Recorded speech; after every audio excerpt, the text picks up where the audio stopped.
সাংবাদিকতা গণতন্ত্রের মতোই আসলে এক্সপেন্সিভ। সর্বশেষ 2013 সালে সাংবাদিকদের অফিসিয়ালি বেতন বেড়েছে। প্রিন্ট মিডিয়ার জন্য যে ওয়েজ বোর্ড আছে, অ্যাওয়ার্ড তৈরি করার কথা সর্বশেষ 2013 সালে হচ্ছিল, ওই বেতনেই অফিসিয়ালি আছে। সেইটা তারা ব্যবস্থা করতে পারেন, বোর্ডই গঠন, অন্তত বোর্ডটা গঠন করতে পারেন। বিজ্ঞাপনের একটা রেট কার্ড তৈরি আছে ওনার মন্ত্রণালয়ে, নতুন এসছেন, খোঁজ নিলে সেক্রেটারি সাহেবকে জিজ্ঞেস করলে পেয়ে যাবেন, এটা প্রস্তুত হয়ে আছে। উনি ইচ্ছে করলেই সেই 2013 সালের যে রেট কার্ড ছিল বিজ্ঞাপনের, সেটা উনি ইচ্ছে করলে আগামীকালই পারেন।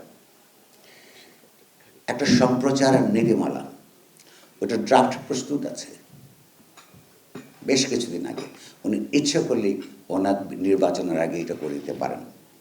আমি আপনাদেরকে সবাইকে সাক্ষী রেখে এই 3টে খবর আপনার মন্ত্রী মহাশয়ের সামনে উপস্থাপন করলাম, এবং কামাল ভাইয়ের অসাধারণ সুন্দর বক্তব্যের পরেও আমি ওইটাকে আই উইল ক্রিটিক এগেইন, যে এই 3টা জিনিসের জন্যে উনি থাকতেই তিনি করতে পারেন, ওইটা দায় মুক্তি দেওয়ার দরকার নাই।